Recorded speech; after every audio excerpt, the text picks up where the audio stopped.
Good evening to all members. But Thank you. तो कुछ अपने बारे में बताइए। सर, मेरा नाम विशाल है। मैंने अपनी प्रारंभिक शिक्षा हाई स्कूल एवं इंटरमीडिएट मोहनपुर इंटर कॉलेज से किया है। उसके बाद मैंने ग्रेजुएशन लखनऊ यूनिवर्सिटी से हिस्ट्री के विषय में किया है और इसके बाद मैंने प्रशासनिक सेवा की तैयारी शुरू की और साथ साथ लॉ की पढ़ाई भी की। मॉन्टफोर्ट आपने बताया आपने पढ़ाई किया है, यस सर। हिस्ट्री के भी आप स्टूडेंट रहे हैं। Yes sir. ये मॉन्टफोर्ट कौन है हिस्ट्री में? Sir, he was a father. Christianity में जो फादर्स होते हैं तो ही वॉज अ फादर।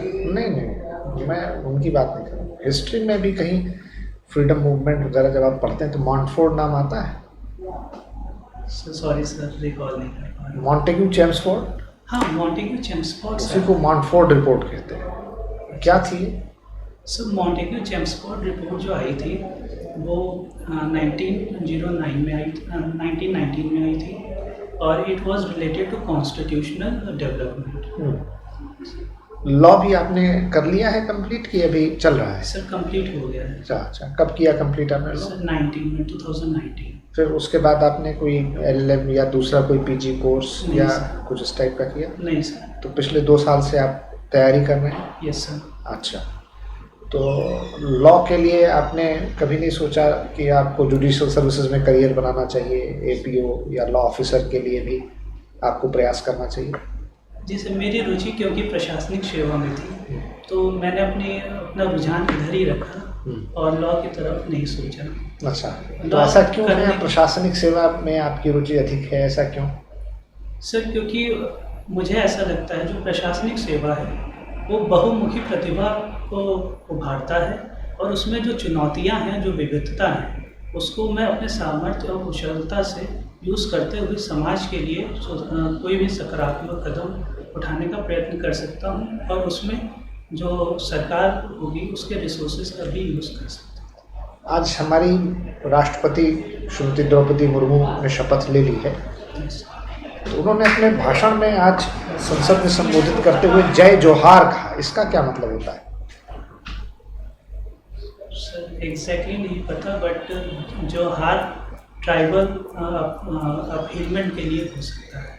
अच्छा, जोहार का अर्थ देख लीजिएगा। यस सर, अभी स्पीच नहीं सुनी। नहीं सुनी तो कौन से पद संख्या में, क्रम संख्या में चुनी गई? 15th as an individual. अच्छा, और वैसे कौन सा राष्ट्रपति का क्रम है? 16th। इनसे जुड़े हुए क्या कुछ प्रमुख बातें हैं जो इनको अब तक के राष्ट्रपति के जितने हुए हैं उनके इतिहास में अलग स्थान मिल रहा है? सर, पहली बात तो हमारी जो राष्ट्रपति बनी है वो आज़ादी के बाद उनका जन्म हुआ है, पहला। दूसरा कि she is the first tribal women to hold the top most post of the constitution. तीसरा कि उनका जो tribal as a tribal women जो राष्ट्रपति बना है तो एक संदेश जाता है कि जो हमारी डेमोक्रेसी है उसमें कोई भी व्यक्ति चाहे किसी भी धर्म, जात, पंथ का हो, वो उच्च से उच्च स्थान पर पहुंच सकता है अपने मेरिट और काबिलियत के बेसिस पर। आपने देखा अभी कुछ दिनों पहले हमारे प्रधानमंत्री जी ने बुंदेलखंड एक्सप्रेस का उद्घाटन किया था। यस। उसके 4 दिन बाद ही बारिश में वो एक जगह पर क्षतिग्रस्त हो गया। यस। तो इससे क्या समझ में आता है कि सड़क निर्माण की इस बड़ी परियोजना में क्या भ्रष्टाचार हुआ या कहीं कुछ लापरवाही हुई? कुछ आपने पढ़ा इसके बारे में? सर, मैंने न्यूज़ पढ़ी है क्योंकि बुंदेलखंड एक्सप्रेस पे जो बनाया गया है तो ये रिकॉर्ड समय में बना है, तो मेरा ये मानना हो सकता हो कि तेज़ी से बनाने के कारणवश कहीं गुणवत्ता से समझौता हो गया हो, परंतु क्योंकि ये एक ऐसी घटना थी जो पूरे बुंदेलखंड में 296 किलोमीटर में एक जगह पाई गई है तो ह्यूमन एरर हो सकती है और इसको सही किया जा सकता है। ठीक बात है।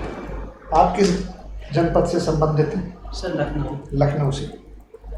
तो लखनऊ में कुछ ऐतिहासिक स्थल हैं, यस सर। उनके नाम बताइए। इतिहास के आप छात्र हैं। Yes. Imambara residency, Baradari and Lucknow University itself. एक जगह है वहाँ लखनऊ में रूमी दरवाज़ा, Yes, sir, Rumi Darwaza. ये रूमी दरवाज़ा इसका नाम क्यों है? किसके आधार पर इसका नाम रूमी दरवाज़ा है? सर नाम क्यों पड़ा ये नहीं मालूम, बट ये मालूम है कि जब नवाबों का शासन चल रहा था, तो जब अकाल आया था, तो उस समय इसका निर्माण इस उद्देश्य से कराया गया था, क्योंकि जो ये कहा जाता था कि जो नहीं, वो यहाँ तो ठीक है। तो अवध दरवाज़ा, नवाब दरवाज़ा कुछ रखते नाम में, रूमी शब्द का क्या मतलब? ये रूमी शब्द क्यों रखा नाम ऐसा? रूमी का मतलब सर नहीं पता है। रूमी जो है कॉन्स्टेंटिनोपल को कहते हैं, जहाँ पहली बार इस किस्म का दरवाज़ा बना था, उसी की प्रतिरूपी छवि यहाँ बनाई गई। Okay sir. तो इसलिए उसको रूमी दरवाज़ा कहते हैं, ठीक है। रेजिडेंसी का हमारे 1857 की लड़ाई में बड़ा जिक्र आता है, यस सर। क्या हुआ था? सर रेजिडेंसी का जिक्र इसलिए आता है कि जो 1857 की जो क्रांति थी, उसमें जो लखनऊ से जो उसका नेतृत्व कर रहे थे, उसमें बेगम हजरत महल थी, और उन्होंने तात्या टोपे और नाना साहब के साथ मिलकर यहाँ पे जो वॉर ऑफ चिन्हट है उसमें ब्रिटिशर्स को पहले हराया था, और एक तरीके जो रीजेंट थे ब्रिटिश कादेर, उनको नवाब घोषित किया था। परंतु ये बहुत समय तक सस्टेन नहीं कर सका, और जो जनरल कैम्पबेल थे उन्होंने पुनः इसको जीत लिया, और उसमें जितनी भी स्ट्रेटजीज बनाई गई थी या आर्मी को जो असेंबल करना था, वो काम रेजिडेंसी में हुआ था। अच्छा, तो रेजिडेंसी क्षतिग्रस्त कैसे हुई? सर वॉर के समय। वॉर के समय, ठीक है। आज रक्षा मंत्री श्री राजनाथ सिंह का एक बयान आया है कि जब बाबा अमरनाथ हमारे यहाँ हैं, तो माँ शक्ति वहाँ कैसे रह सकती है? इसका क्या अर्थ है? रक्षा मंत्री कह रहे हैं, तो मतलब कुछ संदेश देने का प्रयास कर रहे हैं क्या? यस सर, इसका अर्थ ये है कि जो पाकिस्तान ऑक्यूपाइड कश्मीर है, जो कि हम हमेशा से मानते हैं भारत को अभिन्न अंग है, क्योंकि पाकिस्तान ऑक्यूपाइड कश्मीर इस समय पाकिस्तान के पास है, और जो सीपेक वहाँ से गुजरता है, तो इसमें जो जियो पॉलिटिक्स का इशू है और इंडिया की सोवरेनिटी का इशू है। तो इंडिया ये नहीं चाहता जो सीपेक गुजर रहा है तो वो पाकिस्तान ऑक्यूपाइड कश्मीर से जाए without the consent of India, because India considered Pakistan occupied Kashmir as a integral part of our nation. तो क्या उसको लेने की कुछ योजना है? सर योजना तो डिप्लोमेटिकली तैयार की जा रही है, but that is up to military level. Diplomatically तो कुछ नहीं होगा इसमें। अच्छा, ये बताएं विशाल जी, रायसीना संवाद क्या है? Sir Raisina dialogue, Raisina hills जो कि न्यू दिल्ली में स्थित है, तो उसके पे एक ये जियो पॉलिटिकल और जियो इकोनॉमिक, अभी ये जियो पॉलिटिकल टर्म आपने यूज़ किया ना, ये जियो पॉलिटिकल और जियो इकोनॉमिक डायलॉग है, ये आपको बता देते हैं। इसके बाद आप ले जाके बढ़ के बताइए क्या है, कब से शुरू हुआ? सर जियो डिफरेंस बता दें। नहीं, कब से शुरू हुआ, क्या है ये रायसीना संवाद? सर रायसीना संवाद है जिसमें कि जो डिफरेंट कंट्रीज़ हैं और जो अदर मेंबर्स हैं, फॉर एग्जांपल डिप्लोमेटिक्स और एनजीओस, उनके बीच में इंटरनेशनल रिलेशंस को कैसे और स्थिर किया जाए और मजबूत किया जाए, उससे रिलेटेड रायसीना डायलॉग्स होते हैं। कब से पूरा शुरू हुई? सर एग्जैक्टली डेट नहीं याद आ रही। 2016 से। थोड़ा सा पढ़िएगा रायसीना संवाद, जिक्र आया तो। ये Atal ranking of institutions for innovation and resources, ये क्या है? Sir it is a scheme in which the universities of India would be ranked according to the quality of education and other parameters will be seen in that. पहला स्थान किसका रहा last ranking में? किस institution का? India में वो कौन सा इंस्टीट्यूट है जो इस रैंकिंग में प्रथम स्थान पर रहा?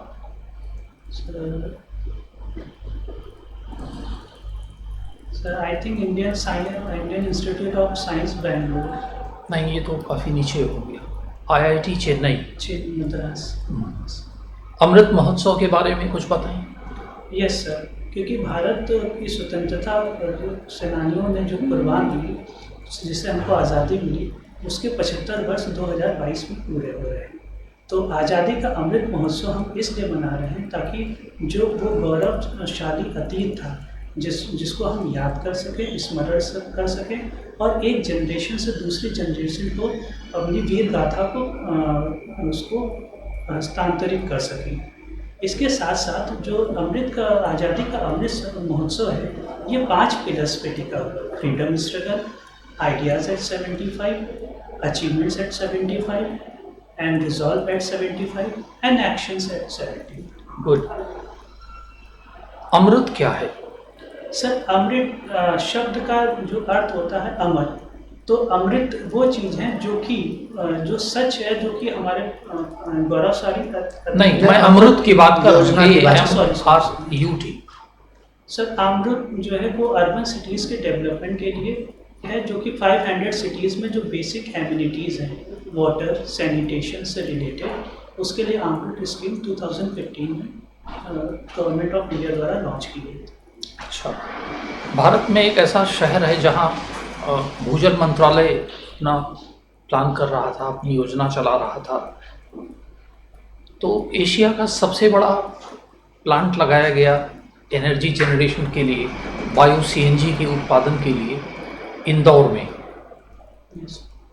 गोबर केंद्र। तो गोबर का मतलब क्या है? गोबर stands for what? Sorry sir. GOBAR। Yes sir, I am Generation getting your question, but of I am not able to answer that because I have little knowledge about that. हाँ, ठीक बात, कोई बात नहीं। आज का अखबार पढ़ रहे हैं? Yes sir. कुछ 1, 2, 3 बड़ी घटनाएं जो आपने पढ़ी हों। Yes sir. नीरज चोपड़ा जी ने सिल्वर मेडल जीता है भारत के लिए। किस खेल में, कहाँ? सर, जैवलिन थ्रो में जीता है, world athlete championship. World athletics championship में। Yes. कहाँ आयोजित हो रहा है? सर, US में, United state of America. Sir, आपकी हॉबीज क्या है? सर, मुझे चेस खेलना पसंद है। चेस खेलना पसंद है, ठीक है। चेस में इन पेसेंट रूल क्या होता है? सर, इम्पेशेंट रूल ये होता है जब पॉन्स को हम 2 स्टेप आगे चलते हैं और सामने से अगर कोई का पॉन 2 स्टेप, मतलब वो सामने से आ रहा है, तो ऐसे तो जो पॉन है वो डायगनली मारता है। लेकिन जब इम्पेशेंट को एक वन टाइम में होता है, जिसमें कि हम ओवर स्टेप करके उसको उसके सामने वाले के प्यादे को ले सकते हैं। सिसिलियन डिफेंस कहाँ पर, किस खेल से संबंधित है? Sir pardon? सिसिलियन डिफेंस किस खेल से संबंधित है? सर, चेस से। चेस से संबंधित है। ये क्या ओपनिंग है कि क्लोजिंग है? सर, मैंने टर्म नहीं सुना है बस। अच्छा, ये आपको पता है कि ये बेसिकली चेस से संबंधित है। बाबर कहाँ का रहने वाला था, किस देश का? सर, काबुल। काबुल का रहने वाला था, ठीक है। काबुल में उनका जन्म हुआ?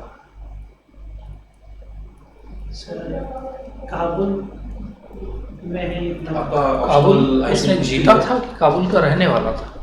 इससे काबुल काबुल समरकंद से। समरकंद तो काबुल या अफगानिस्तान का हिस्सा नहीं है। हाँ सर, वो सेंट्रल एशिया का पार्ट। सेंट्रल एशिया के किस देश का पार्ट है? बहुत बड़ा फिगर है। उज़्बेकिस्तान। उज़्बेकिस्तान का पार्ट है। यस। फिर आगे उनके पिता कौन थे? Sorry sir. अच्छा, अकबर किस विदेशी शक्ति को अपना सामान जो अपनी रसद है या अपने जो देश अपने राज्य में बने हुए चीजें विदेश भेजने के लिए किस शक्ति को टैक्स देता था? सर, पार्डन, एक बार क्वेश्चन आप रिपीट। अगर समुद्री रास्ते से अकबर को कोई भी सामान, कपड़े, मसाले वगैरह किसी रोमन देश को भेजने होते थे, तो किस जल शक्ति को, किस ऐसी विदेशी शक्ति को उसे टैक्स देना? ऐसी विदेशी शक्ति को टैक्स देना कि उनकी नेवी इतनी ज़्यादा ताकतवर थी सर, जहाँ तक मुझे स्मरण है, पर्शिया के पास जो राबिया हाँ, था, वहाँ से। वहाँ पे किसको दिया जाता था टैक्स? सर नहीं है। पुर्तगाली उस वक्त तक पहुंच चुके थे, उनका पूरा प्रभाव जो है अकबर के समय बंगाल की खाड़ी और अरेबियन सी पे था, और बिना उनकी अनुमति के कोई भी सामान यहाँ से यूरोप की तरफ नहीं जा सकता था। अकबर भी पुर्तगालियों को टैक्स भरता था, ठीक है, Yes. क्योंकि वास्को डी गामा और बाबर लगभग एक ही समय में भारत में आए थे। Yes. अकबर के समय तक आते आते ये पूरी तरह से विकसित हो चुके थे। Rupees 75,000 received on phone pay. ठीक है सर।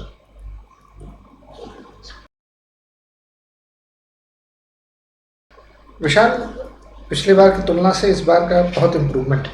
Yes.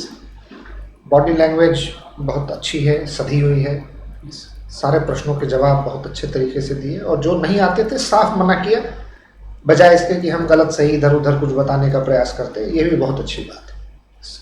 और मुझे लगता है कि जो आज ये हम लोग दोबारा इंटरव्यू के लिए मिल रहे हैं, उसमें आपने बहुत अच्छा प्रयास किया है, और निश्चित रूप से आपको सफलता मिलेगी। ठीक है, all the best. Thank you, sir. ठीक।